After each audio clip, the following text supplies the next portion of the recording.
جب میں نے اسٹوڈیو میں ریکارڈ کرایا وہیں پر اس کا نام کو بنایا وہ لکھا گیا بس چلو شاپ بارے گن آ رہے سر بات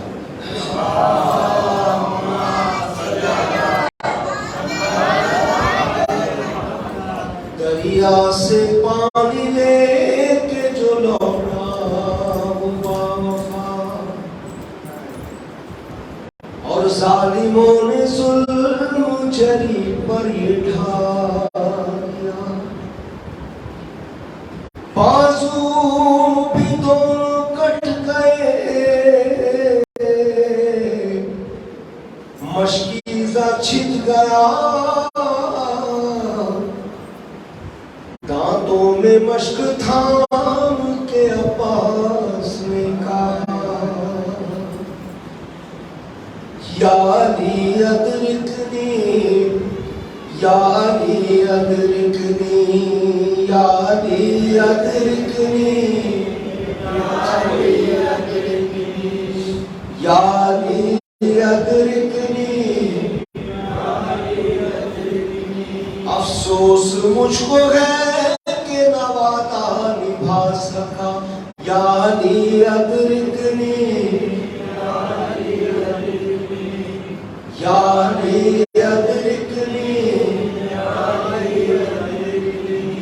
زخموں میں میرے درد جا کے سمٹ گئے تھامے تھے مشق کو جو بازو بھی کٹ گئے تھامے تھے مشق کو جو وہ بازو بھی کٹ گئے ہے منتظر سکینہ میری وہاں مصیبتہ ہے منتظر سکینہ میری وہاں مصیبتہ یا علی ادرکنی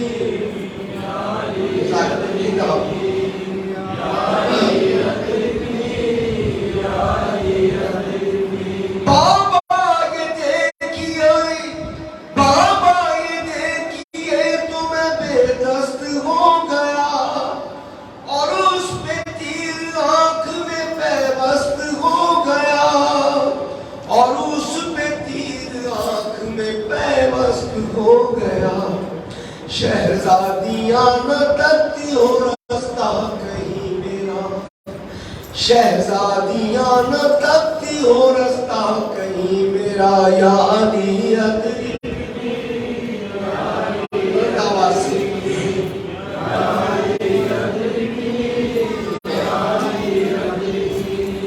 یا علی ادرکنی بازو قلم ہوئے ہیں تو اس کا نہیں ہے غم پانی جو بہ گیا تھا یہ سب سے پانی جو بہ گیا یہ تھا سب سے بڑا ستم پانی جو بہ گیا یہ تھا سب سے بڑا ستم سوکھا ہوا ہے اصغر بشیر کا گلا سوکھا ہوا ہے اصغر بشیر کا گلا یا علی ادرکنی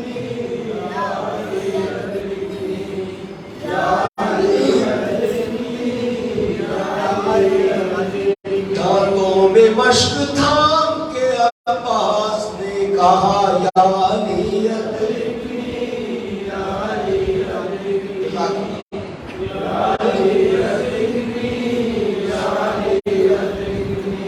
ہر غم میں مجھے نہ ہو اہل غرم کو غم اے کاش کوئی دیکھے نہ گرتا ہوا علم اے کاش کوئی دیکھے نہ گرتا ہوا علم لے جا سکا نہ ایک بھی قطرہ فرات کا لے جا سکا نہ ایک بھی قطرہ فرات کا یا علی ادرکنی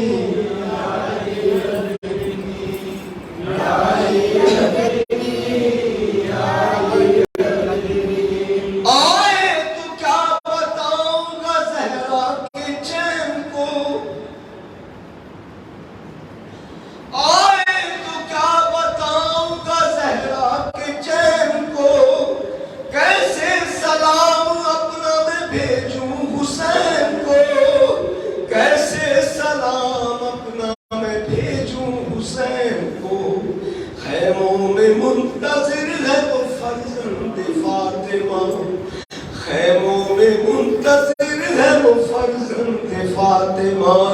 علی ادرکنی یا علی ادرکنی یا علی ادرکنی یا علی ادرکنی دانتوں میں مشق تھام کے عباس نے کہا یا علی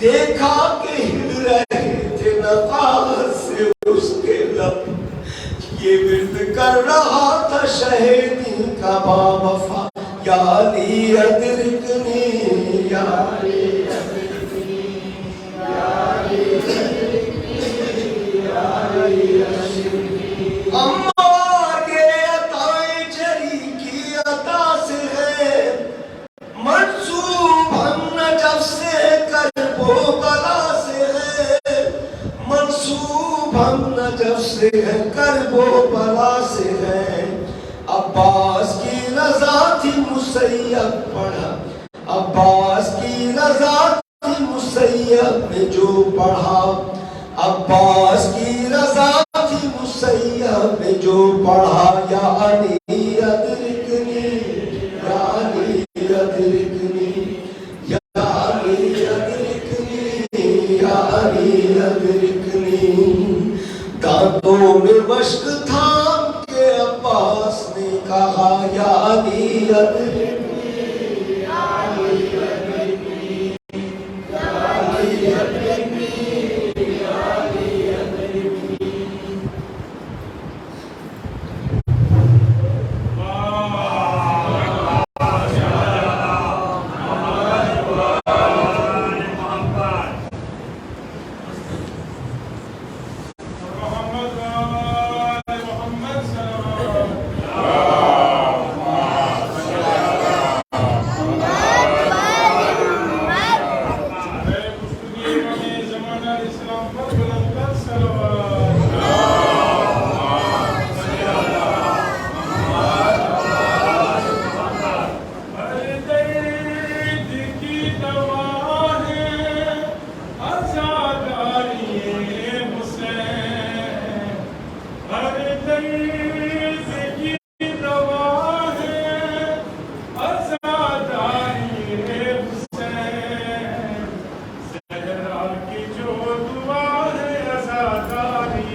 بسم اللہ الرحمن الرحیم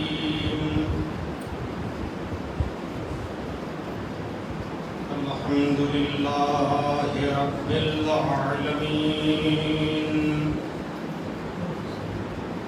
الصلاة والسلام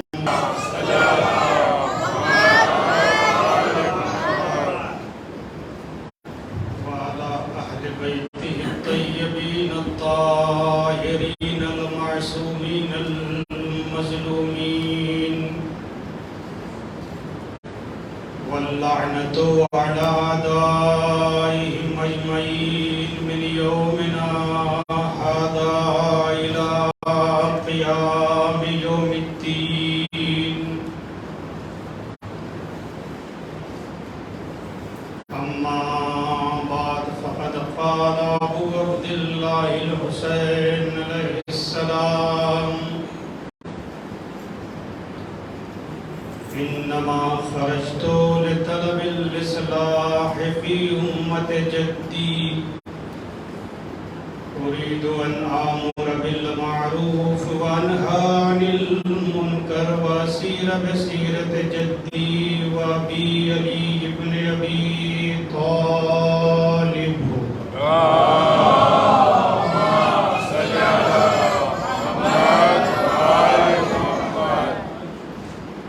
برادران عزیز،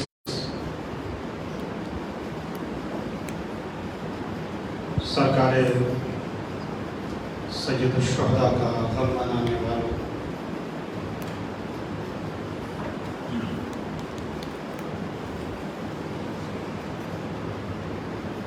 امام کے یہ وہ فقرات ہیں جن میں سرکار سید الشہداء نے اپنے قیام کے اہداف و مقاصد کو بیان کیا ہے. میری قیام کا مقصد کیا تھا، میری قیام کا ہدف کیا تھا، میں کس لیے یزید کے خلاف اٹھ کر کھڑا ہوا.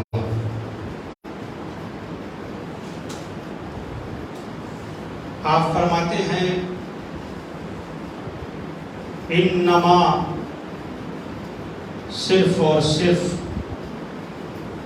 خرجت لطلب الاصلاح فی امت جدی، میری قیام کا مقصد صرف اور صرف نانا کی امت کی اصلاح ہے.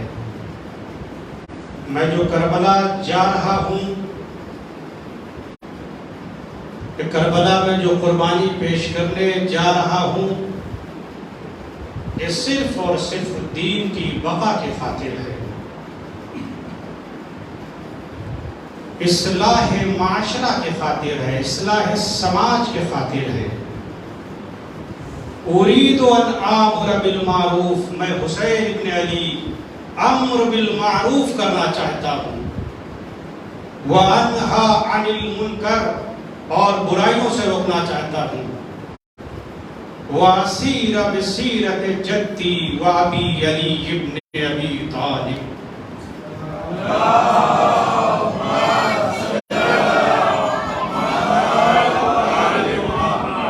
اور میں اسی روش پر عمل کرنا چاہتا ہوں. میری روش کوئی الگ روش نہیں ہے، میرا طریقہ کار کوئی الگ طریقہ کار نہیں ہے.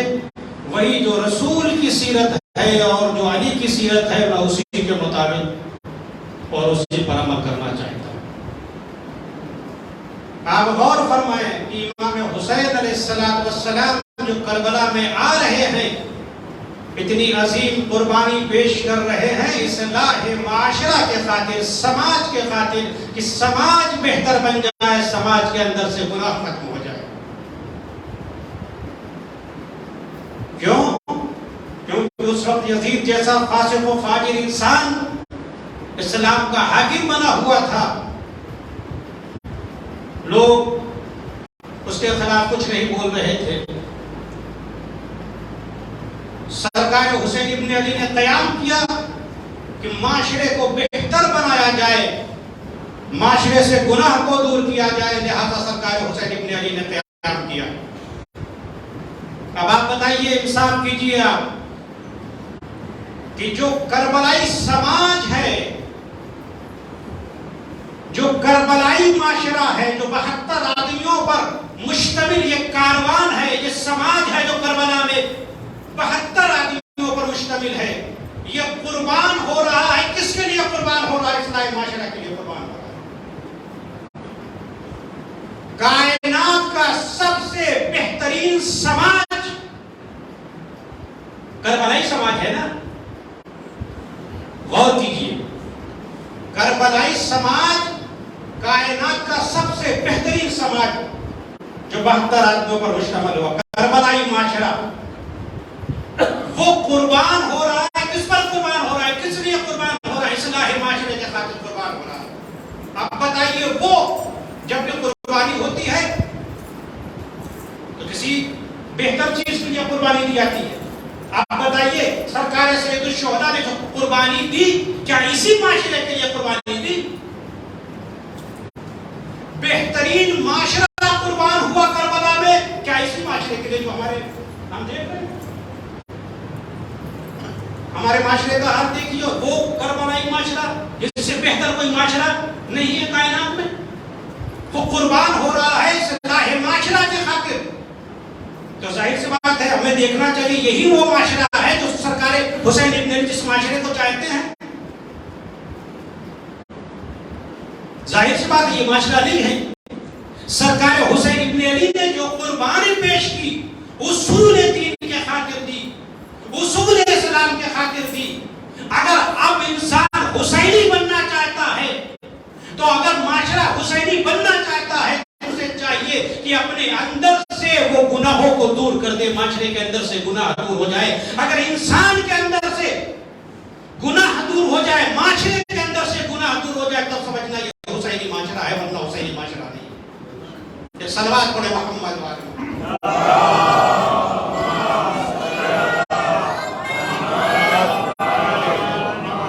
اور کرنے بہترین معاشرہ کائنات میں کربلائی سماج سے بڑھ کر کوئی معاشرہ اور اچھا نہیں تھا. وہ قربان ہو گیا اسی معاشرے کے خاطر, اصول دین کے خاطر, اصول اسلام کے خاطر. اگر ہم حسینی بننا چاہتے ہیں, اگر معاشرہ حسینی بننا چاہتا ہے, تو اس نظام اسلام کو قائم کرنا ہوگا, اس اصول دین کو معاشرے میں قائم کرنا ہوگا جس اصول دین کو بچانے کے لیے سرکار سید الشہداء نے قربانی پیش کی. یہ آسان کام نہیں ہے. سرکار سید الشہداء فرما رہے ہیں کہ میں قربانی پیش کر کس لیے؟ اصلاح معاشرہ کے خاطر, کہ معاشرہ اچھا بن جائے, بہترین لوگ معاشرے میں وجود میں آ جائیں, معاشرے سے گناہ دور ہو جائے, نیکیاں معاشرے میں پھیل جائے. یہی تو سرکار حسین ابن علی کے قیامت کا مقصد تھا. بہت سارے اسباب ہیں کہ اچھا معاشرہ کیسے بنے گا. اچھا معاشرہ کیسے بنے گا؟ کوئی معجزہ تھوڑی ہو جائے گا کہ اچانک اچھا معاشرہ بن جائے گا, اچھا انسان بن جائے گا. خود ہمیں اپنے معاشرے کو اچھا بنانا ہوگا, ہماری ذمہ داری ہے. اور ہمارے یہ بھی سوچتے ہیں کہ یہ امر بالمعروف اور نہی عن المنکر کرنا صرف علماء کی ذمہ داری ہے. ایسا نہیں ہے, علماء کی ذمہ داری نہیں ہے. قرآن کہہ رہا ہے وَلْتَقُمْ مِنْكُمْ أُمَّةٌ يَدْعُونَ إِلَى الْخَيْرِ وَيَأْمُرُونَ بِالْمَعْرُوفِ وَيَنْهَوْنَ عَنِ الْمُنكَرِ. تم لوگوں میں سے ایک گروہ کا ہونا ایسا ضروری ہے جو لوگوں کو نیکیوں کی طرف دعوت دے اور برائیوں سے روکے. علماء کی تھوڑی ذمہ داری ہے صرف, ہم سب کی ذمہ داری ہے کہ معاشرے کو بہترین بنائیں, نیکیوں کو معاشرے میں جو ہے قائم کریں. کیسے؟ معجزہ نہیں ہوگا کہ اچانک جو ہے حسینی معاشرہ بن جائے گا, اچانک حسینی بن جائے. ہم کو بنانا پڑے گا, ہم کو معاشرہ کو بنانا پڑے گا, اچھا معاشرہ بنانا پڑے گا. کیسے اچھا معاشرہ بنے گا, کیسے بچے بنے گے؟ جب اصول دین اور اصول اسلام معاشرے میں نافذ ہو جائیں گے, تب اچھا سماج بنے گا. لوگوں کی, ایک جملہ میں عرض کر رہا ہوں, لوگوں کی بھیڑ کو معاشرہ نہیں کہا جاتا, بلکہ معاشرہ اسے کہا جاتا ہے جہاں اصول اسلام پایا جاتا. لوگوں کی بھیڑ ہو جائے, ہم کہیں کہ بہت بڑا معاشرہ ہے, لوگوں کی بھیڑ ہے, معاشرہ نہیں ہے. معاشرہ حقیقی معاشرہ وہ ہے جہاں نظام دین قائم ہو, جہاں اصول دین پایا جائے. وہ معاشرہ معاشرہ کہے جانے کے لائق ہے, ورنہ وہ معاشرہ معاشرہ کہے جانے کے لائق نہیں ہے. ایک صلوات پڑھے محمد والے.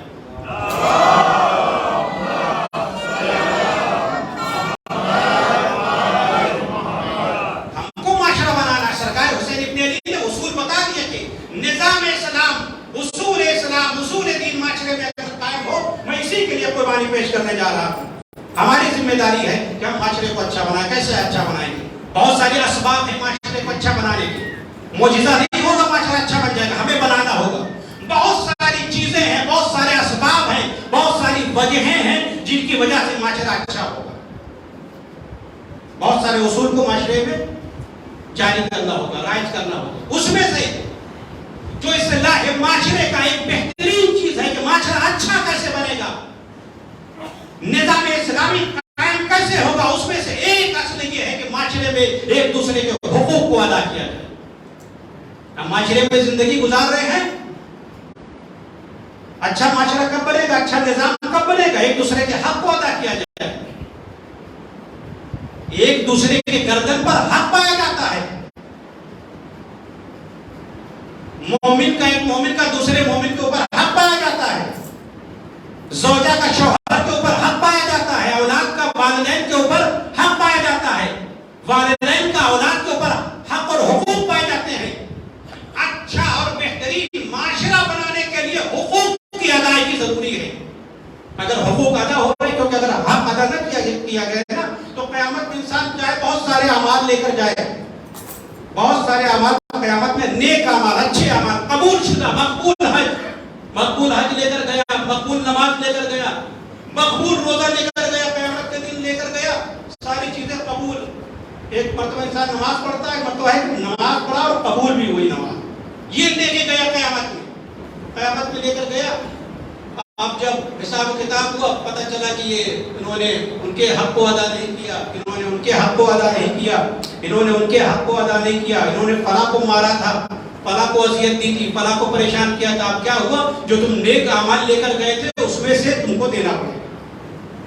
اور اگر تمہارے پاس نیک اعمال نہیں ہوں گے تو اس کے گناہ تمہارے ذمہ آ جائیں گے. حقوق کی ادائیگی توجہ فرمائیں. بہترین معاشرہ اگر بنانا ہے، اگر حسینی معاشرہ بنانا ہے، اگر حسینی معاشرہ بنانا ہے تو معاشرے میں ایک دوسرے کے حقوق کو ادا کرنا ہوگا. اگر ہم حقوق کو ادا کریں گے تب بہترین معاشرہ بنے گا. اس معاشرے میں جو ہم زندگی گزار رہے ہیں اس میں حق اللہ بھی پایا جاتا ہے، حق الناس بھی پایا جاتا ہے، لوگوں کا حق پایا جاتا ہے. اولاد کا حق والدین کی گردن پر ہے، والدین کا حق اولاد کی گردن پر ہے. دونوں ایک دوسرے کے حق. حق اللہ بھی پایا جاتا ہے، اس کائنات میں حق اللہ بھی پایا جاتا ہے. دیکھیں میرے عزیزوں، جہاں بھی حق اور حقوق پایا جاتا ہے، حق اور حقوق کو کس نے قرار دیا؟ اللہ نے قرار دیا ہے. جہاں بھی حق و حقوق ہے اس کے مقابلے میں ایک وظیفہ پایا جاتا ہے. اگر حق و حقوق ہے اس کے مقابلے میں ہمارا وظیفہ ہے. حق اللہ اس کائنات میں پایا جاتا ہے، ایک حق الناس ہے. حق اللہ کیا ہے؟ چوتھے امام زین العابدین علیہ السلام.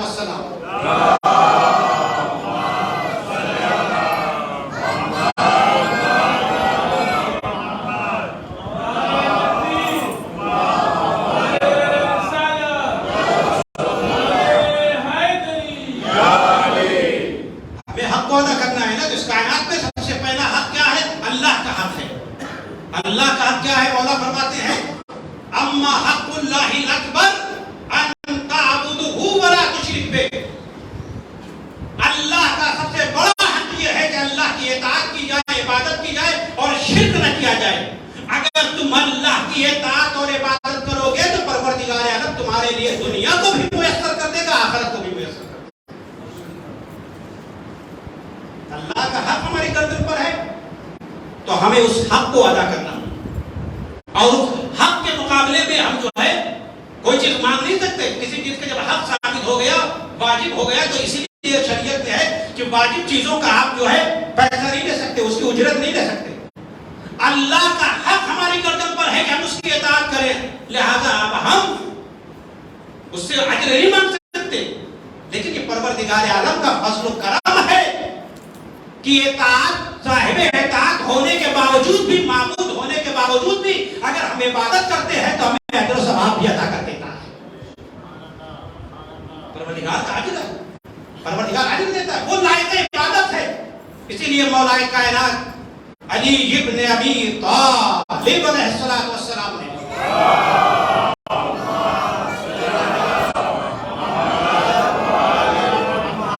آپ نے فرمایا، کیا فرمایا؟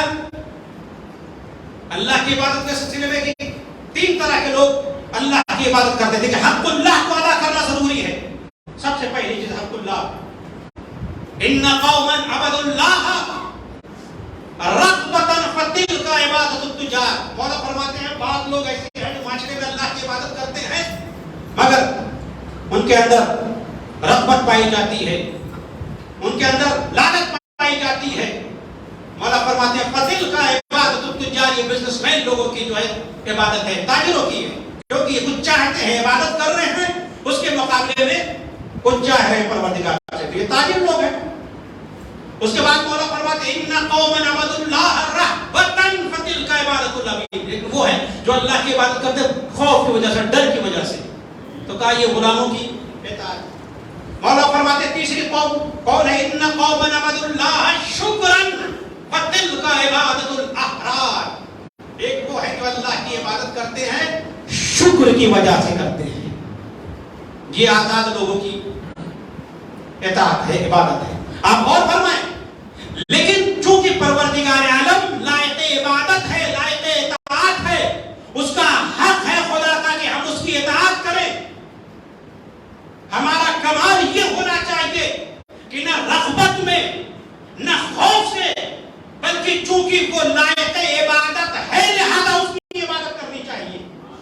اسی لیے مولا کائنات نے اعلان کیا کہ میں پروردگار عالم کی جو عبادت کرتا ہوں, مَا عَبَدْتُكَ خَوْفًا مِن نَارِكَ. پروردگار میں نے تیری عبادت کی نہ جہنم کے خوف سے کی ہے نہ جنت کی شوق سے کی ہے, بلکہ ہم نے تجھے لائق عبادت پایا ہے تو تیری عبادت کی ہے. ایک صلوات پڑھیں محمد و آل محمد.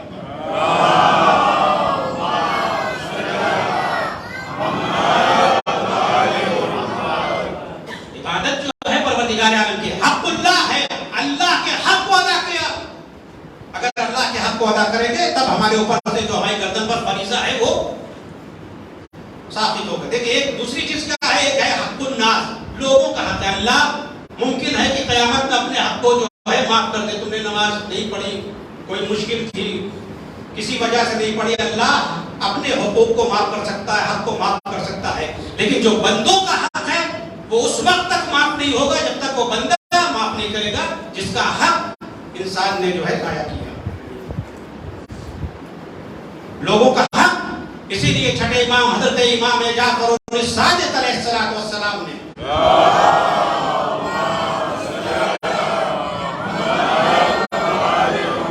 آپ نے فرمایا ما عبد اللہ بشیء افضل من اداء حق المؤمن.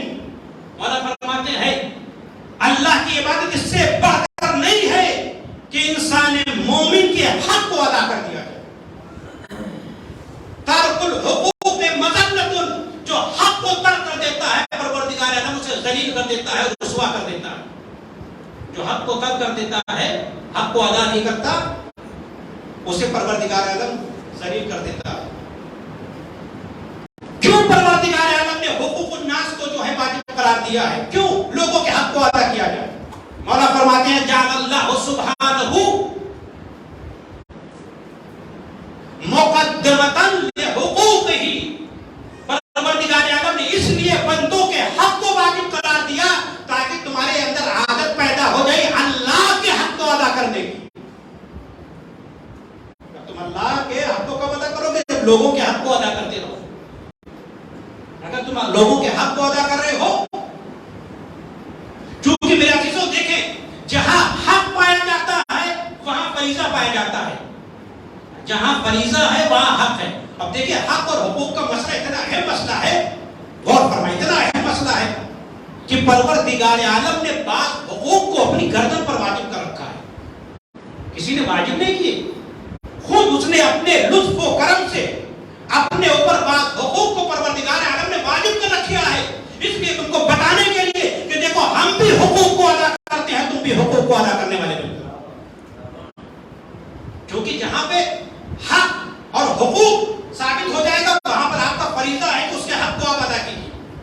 اب ہمارا انسان کا حق کیا ہے؟ انسان کا حق یہ ہے کہ اس کی ہدایت کی جائے. انسان کا حق کیا ہے؟ انسان کا حق یہ ہے کہ اس کی ہدایت کی جائے, ورنہ گمراہ ہو جائے گا. تو پروردگار عالم نے کیا کہا؟ ان علینا للہدی, ہدایت کی ذمہ داری ہمارے اوپر ہے. پروردگار عالم نے اپنے اوپر واجب کر رکھا کہ ہم تمہاری ہدایت کریں گے. ہم کو اللہ نے پیدا کیا، ہمیں روزی کی ضرورت ہے، رزق کی ضرورت ہے۔ پروردگار عالم نے کہا اللہ رزقھا، پروردگار عالم کے اوپر تمہارا رزق باقی ہے۔ اور فرما رہے ہمیں مدد کی ضرورت ہے۔ قرآن نے کہا مومنین کی مدد اللہ کے اوپر واجب ہے، پروردگار عالم کے اوپر واجب ہے کہ مومنین کی مدد کریں۔ آپ غور فرمائیں، یہ ساری چیزیں کوئی ذات نے کسی چیز نے پروردگار عالم پر یہ واجب نہیں کیا، پروردگار عالم نے اپنے لطف کرم و عنایات کی وجہ سے خود اپنے ذات پر واجب کر کے بتا دیا، دیکھو ہم بھی حق ادا کرتے ہیں، تم بھی حق ادا کرو۔ ایک صلوات پڑھے محمد والے۔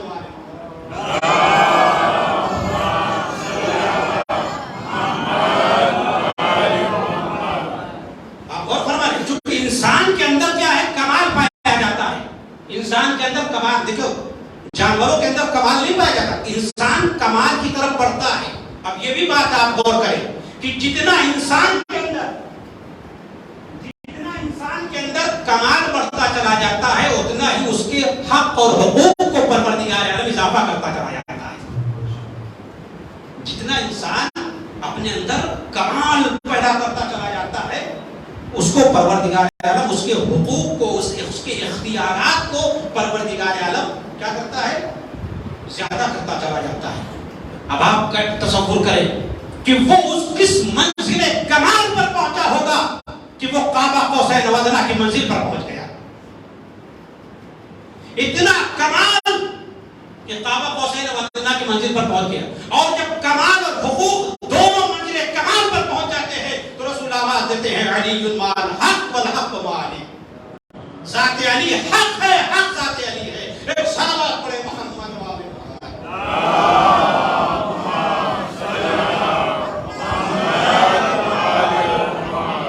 تو حقوق کی ادائیگی کیا ہے، ضروری ہے۔ جہاں پہ حق واجب ہوا، حق جو ہے ثابت ہو جائے گا۔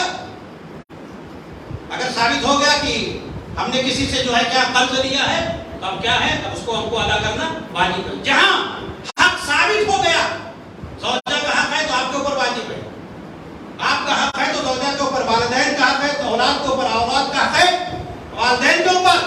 اور میں گفتگو آگے بڑھا رہا ہوں، دیکھیے حق اور حقوق کا مسئلہ اتنا اہم مسئلہ ہے کہ یہاں تک کہ بعض چیزیں ائمہ معصومین کے اوپر واجب ہیں اور بعض چیزیں ہمارے اوپر واجب ہیں۔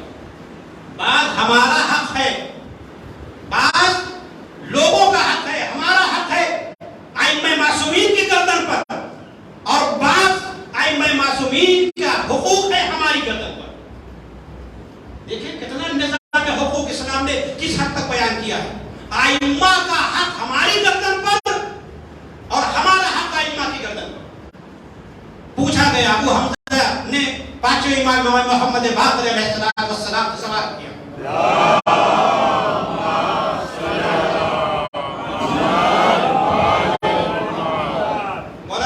مولا سے سوال کیا، ما حق الامام علی الناس، لوگوں کے اوپر امام کا حق کیا ہے، لوگوں کے اوپر امام کا حق کیا ہے، لوگ امام کی بنسبت کیا کریں۔ مولا نے فرمایا این یطیعوا، امام کا حق یہ ہے کہ تم امام کی پیروی کرو اور اس کی اطاعت کرو۔ پھر انہوں نے پوچھا کہ ہمارا حق امام کی گردن پر کیا ہے، تو مولا نے فرمایا یقسم بالسویہ ویعدل بالردیہ، اس میں سے ایک یہ حق یہ ہے کہ امام کا حق یہ ہے، تمہارا حق امام کی گردن پر یہ ہے کہ لوگوں کے درمیان مساوات کو قائم کرے، ان کے درمیان عدالت کو برپا کرے۔ اسی لیے مولا کائنات علی ابن ابی طالب علیہ السلام نے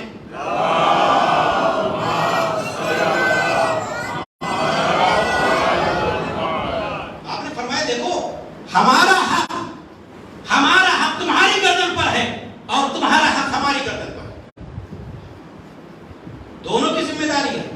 ائمہ معصومین کی ذمہ داری کیا ہے ہماری بنسبت، ہمارا حق ائمہ معصومین کی بنسبت کیا ہے، ہمارا حق ائمہ معصومین کی گردن پر یہ ہے کہ ائمہ معصومین ہماری ہدایت کریں، ہم کو نیک راستے کی طرف دعوت دیں۔ یہ ہدایت کی ذمہ داری ائمہ معصومین کی ہے، ہمارا حق ہے کہ ائمہ معصومین ہماری ہدایت کریں۔ اور ان کا حق ہماری گردن پر کیا ہے معلوم ہے؟ ہم ان کی اطاعت کریں، ان کی پیروی کریں، ان سے محبت کریں، ان سے معدب کریں۔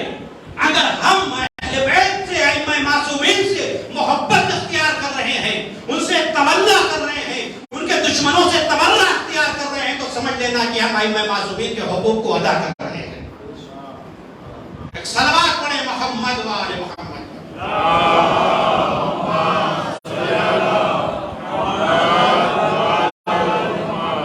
ائمہ معصومین کے حقوق ہماری گردن پر ہے۔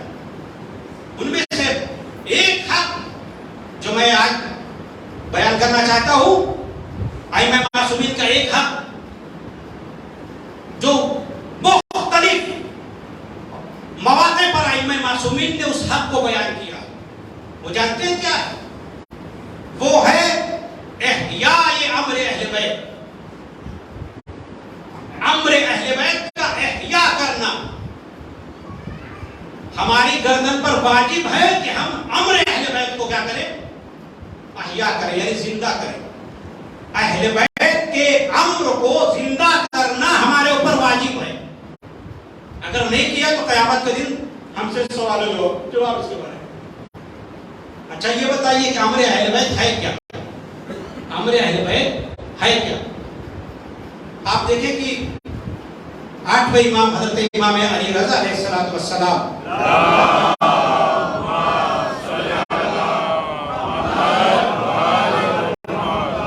اور اسی طرح دیگر ائمہ معصومین نے، چھٹے امام نے، امام باقر علیہ السلام نے، امام حسن عسکری علیہ السلام نے، سب ائمہ معصومین نے مطالبہ کیا ہے کہ ہمارے اس حق کو ادا کرو۔ وہ کیا ہے؟ احیاء امر اہل بیت، امر اہل بیت کو کیا کرو۔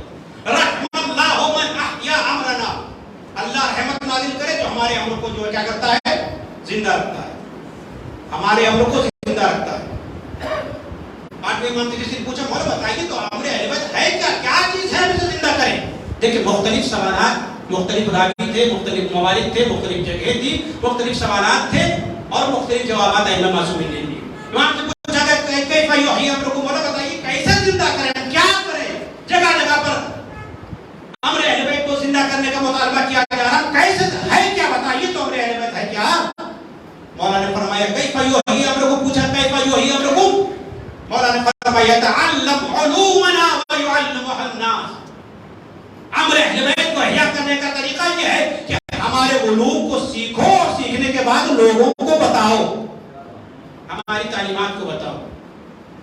لو علم الناس محاسن کلامنا لاتبعنا، اگر لوگ ہمارے کلام کے حسن کو جان جائے، خوبصورتی کو جان جائے تو خود بخود اس کے پیروکار بن جائیں گے۔ ایک صلوات پڑھیں محمد و آل محمد۔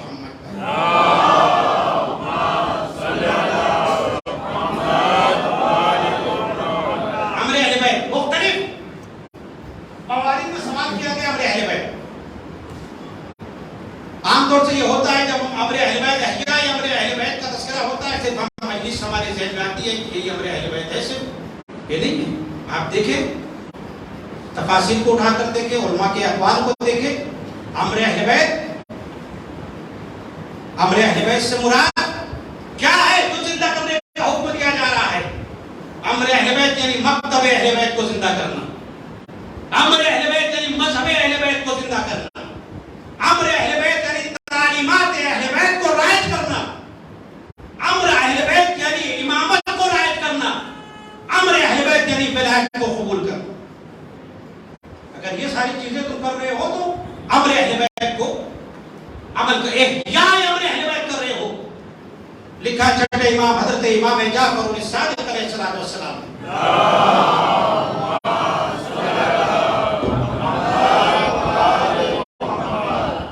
آپ نے فرمایا کہ ہمارے امر کو زندہ کرو اور جو زندہ کرتا ہے اللہ اس پر رحمت نازل کرے۔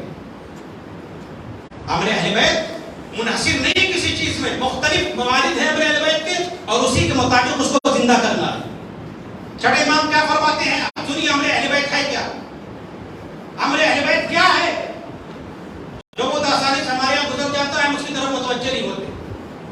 احیاء امر اہل بیت کا جو حکم دیا گیا، مولا فرماتے ہیں، کیا فرماتے ہیں؟ کونوا اخوانا بررا متحابین فی اللہ متواصلین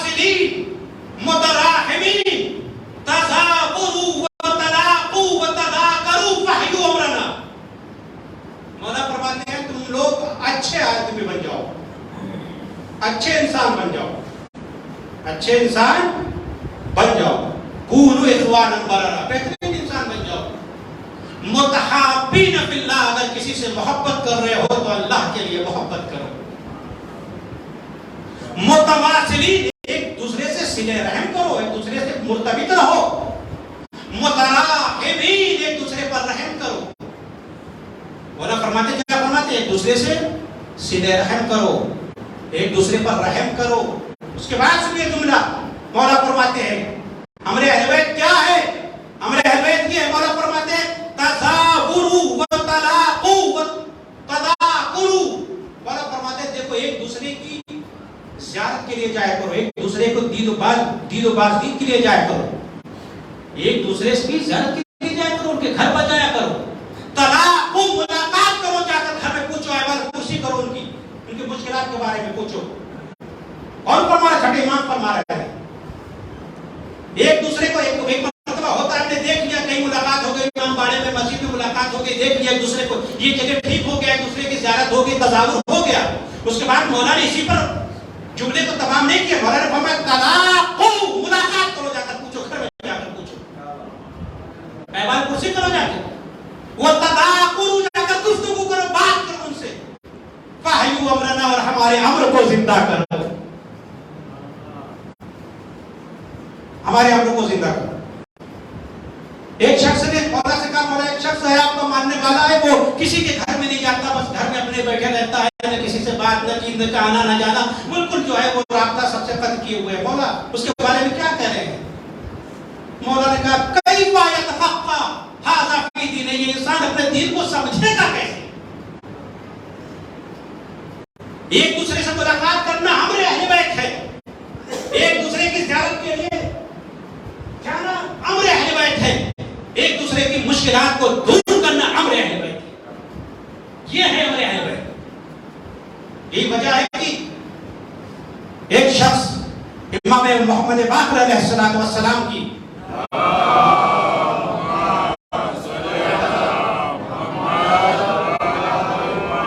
بارگاہ میں ہے اور مولا سے ملاقات کرنے کے لیے آیا۔ آپ دیکھیں مولا نے پیغام بھیجا ہے آپ کو امر اہل بیت زندہ کرنے کے لیے، مجلسوں میں امر اہل بیت، مجلس بھی امر اہل بیت ہے، منحصر نہیں ہے، بہت سارے امر اہل بیت کے مزداق ہیں۔ مولا کے پاس آیا ملنے والا، مولا کا صحابی ہے، جانے لگا تو مولا نے کہا تم جا رہے ہو؟ کہاں؟ مولا میں جا رہا ہوں۔ مولا نے کہا ابلغ موالین السلام، ہمارے چاہنے والوں کو ہمارا سلام کہہ دینا، ہمارے جا رہے ہو تم، ہمارے چاہنے والے ملیں گے، ہمارا سلام کہہ دینا ہمارے چاہنے والوں۔ اس کے بعد مولا نے جانتے کیا پیغام بھیجا؟ ان یعود غنیہم فقیرہم، مجھ سے کہہ دینا کہ جو مالدار لوگ ہیں جا کر فقیر لوگوں کی دسترسی کریں، ان کی عیادت کریں، ان کی جا کر مالدار افراد جن کے پاس پیسہ ہے وہ فقیر لوگوں کی جا کر احوال پرسی کریں۔ اس کے بعد مولا کیا فرماتے ہیں؟ تشہدوا حیہم جنازۃ میتہم، اس کے بعد تشییع جنازہ میں جایا کریں۔ انا قویہم، ان میں سے جو طاقتور ہے، جن کے پاس اقتدار ہے، سورس ہے، پاور ہے، وہ کیا کرے؟ وہ کمزور لوگوں کی جا کر مدد کرے۔ وَاتَّلَاقُوا فِي بُيُوتِكُمْ، اور جا کر اپنے گھروں میں جا کر ایک دوسرے سے ملاقات کیا کرو۔ فَإِنَّ لَقِيًّا، اگر تم ایسا کام کر رہے، ملاقات کر رہے ہو، یہ امر اہل بیت ہے، گویا تم نے امر اہل بیت کو احیا کرنے میں ہماری مدد کی۔ صلوات بھیجیے محمد و آل محمد۔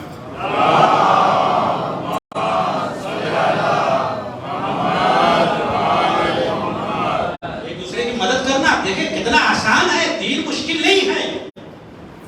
ایک دوسرے کی آپ مدد کر رہے ہو، ایک دوسرے کی مشکلات کو دور کر رہے ہو، فکری اعتبار سے، ذہنی اعتبار سے، پیسے کے اعتبار سے، جس بھی اعتبار سے آپ کر رہے ہو، یہ آپ گویا امر اہل بیت کو زندہ کر رہے ہیں، وہ بتائیے آپ۔ اور امر اہل بیت کو زندہ کرنے والے پر کیا کہا؟ معصومین نے کہا من احیا امرنا رحم اللہ، جو بھی ہمارے امر کو زندہ کرے گا اس پر کیا اللہ کی رحمت نازل ہوگی۔ کیا چاہیے؟ اچھے سے بول دیا، اسی لیے کہا گیا انا قضاء حاجت المومن، ایک مرد مومن کی حاجت کو پورا کرنا ایک مہینہ روزہ مستحبی روزہ رکھنے سے بہتر ہے، ایک مہینہ مستحب اعتکاف سے بہتر ہے ایک مرد مومن کی. کیوں؟ کیونکہ مومن کا حق ہے ہماری گردن پر. اسی لیے مولانا چھٹے ماں نے فرمایا ان حرمت المؤمن اعظم من الکعبہ، کعبہ سے بڑھ کر مومن کی عزت ہے، احترام ہے، اس کا حق ہے. مومن کا حق کعبے سے زیادہ ہے، اس کا احترام کعبے سے زیادہ ہے. اب آپ دیکھیں حدیثوں میں اس لیے کہا گیا کہ المومن منتفع، مومن میں فائدہ ہی فائدہ ہے. مومن جب مل جائے نا کسی کو تو حدیث میں مومن میں فائدہ ہی فائدہ، جب آپ کو مشورہ دے گا تو اچھا مشورہ دے گا، فائدہ مند مشورہ دے گا. المومن منتفع، مومن میں فائدہ ہی فائدہ ہے. جسے مومن مل جائے وہ فائدے میں، جسے مومن مل جائے تو فرمایا جسے مومن مل جائے وہ فائدے میں، تو جسے امیر المومنین مل جائے وہ کتنا فائدے میں ہوگا.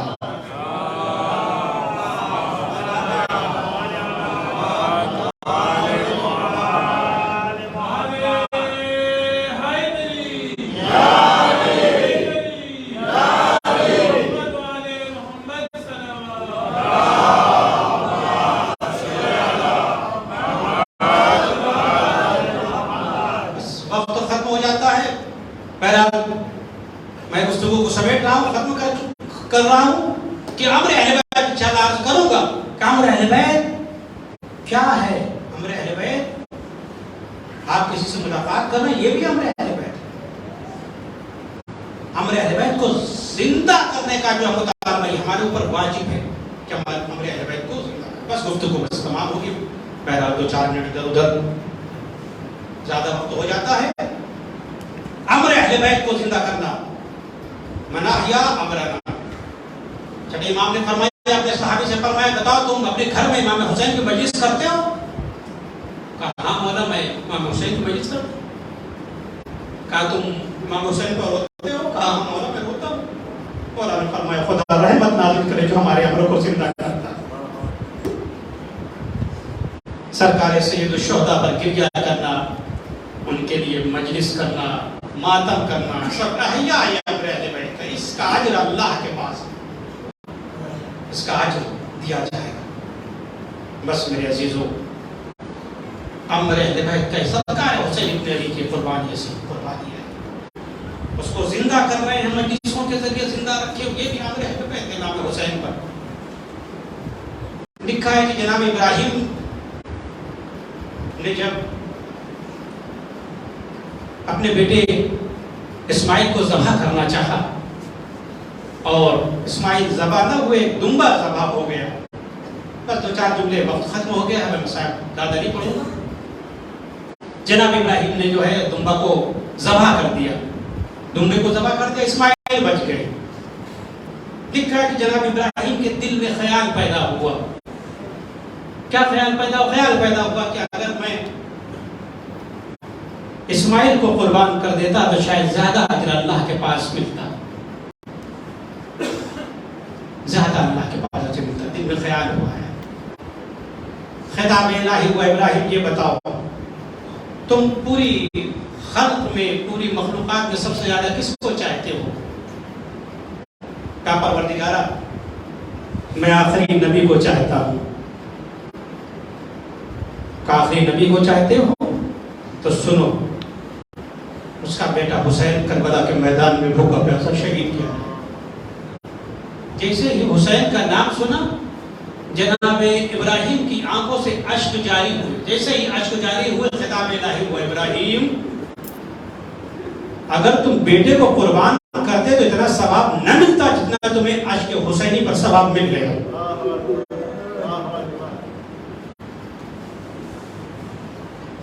ایک قطرہ آنکھ سے آنسو کا نکلتا ہے، گناہ معاف ہو جاتے ہیں، کفارے سلوک ہو جاتے ہیں. امام حسین کی ذات و ذات ہے. مگر عزیزو دیکھیں کیا مرحلہ ہے کہ سرکار حسین ابن علی کو مدینے میں نہ رہنے دیا گیا. حسین نے اپنا پیارا وطن مدینہ چھوڑنے کے لیے اعلان کیا کہ میں حسین مدینہ چھوڑ رہا ہے. 28 رجب سن 60 ہجری کو حسین نے آواز دی قافلہ تیار کرو، یہ قافلہ جا رہا ہے، عباس محفلیں تیار کرو، کاروان تیار ہو رہا ہے۔ اب حسین آخری رخصت کے لیے نانا کی مزار کی طرف چلے، ارے پیدل شہدی روضہ احمد کو سدھارے، تربت سے صدا آئی کیا میرے پیارے، تعبیر سے شبیر لپٹ کر یہ پکارے، ملتا نہیں ہے چین نوازے کو تمہارے، خط کیا ہے کہ اجل کا پیام آیا ہے نانا، اب آخری رخصت کو غلام آیا ہے نانا، اے نانا مدینہ چھوڑنے کا دل نہیں چاہتا، اے نانا مگر مجبور کر دیا گیا ہے، اے نانا آپ کی قبر کا مجاور جا رہا ہے، اے نانا آپ کی قبر پر چراغ جلانے والا جا رہا ہے، اے میرے عزیزوں حسین نے مدینہ چھوڑ دیا، ویران ہو گیا مدینہ، کربلا آباد ہو گئی۔ اے میرے عزیزوں آپ نے بڑی بڑی بستیوں کو بستے ہوئے دیکھا ہوگا، مگر اتنی جلدی کسی بستی کو بستے نہیں دیکھا ہوگا، جو 2 محرم کو بستی بسے 10 محرم کو اجڑ جائے، 2 محرم کو یہ قافلہ کربلا کی زمین پر پہنچا، کربلا کی زمین پر پہنچا، ایک مرتبہ حسین کا گھوڑا چلتے چلتے رک گیا، حسین نے پوچھا لہو صاحب لہو سید ابن طاووس لکھتے ہیں فلما وصلہا، جب حسین کربلا کی زمین پر پہنچے گھوڑا رک گیا، پوچھا اس زمین کا نام کیا ہے، کسی نے کہا کربلا کہتے ہیں، وہ اتنا سننا تھا کہ اب ہمارا سفر تمام ہو گیا، یہی پر کاروان لگا دیا جائے۔ ایک مرتبہ لکھا ہے کہ زینب آئی آ کر کہتی ہیں بھیا اس زمین سے آپ کے خون کی خوشبو آ رہی ہے، زینب نے مٹی کو لیا، بھیا اس زمین سے آپ کے خون کی خوشبو آ رہی ہے، بھیا اس زمین پر نہ رکیے، جتنی جلدی ہو سکے چلی چلیے۔ ایک مرتبہ حسین نے کہا نہیں بہن زینب اب قیامت تک ہمیں یہی سونا ہے، اتنا سننا تھا، مقتل کے جملے ہیں لطمنا الخدود وشققنا الجیوب، ارے اہل حرم نے اپنے رخسار پر تماچے مارے، اپنے غریبان کو چاک کر دیے، اسی لیے زیارت نہیہ میں امام زمانہ فرماتے ہیں ارے میرا سلام ہو ان غریبانوں پر جو حسین کی یاد میں حسین کے غم میں غریبان چاک ہو گئے تھے۔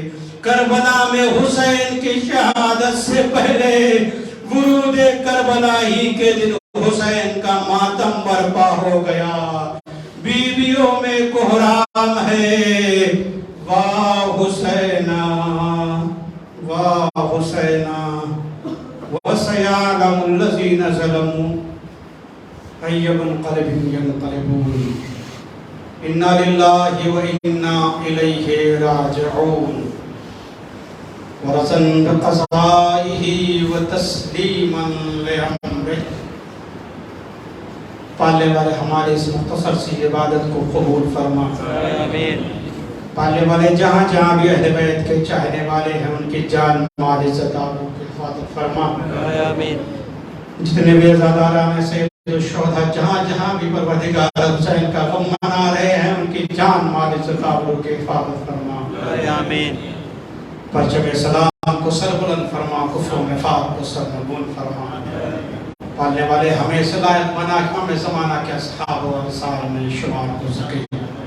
دنیا ظلم و جور سے بھر چکی ہے، ہمارے امام کے ظہور میں تعجیل فرما۔ وآخر دعوانا عن الحمد للہ رب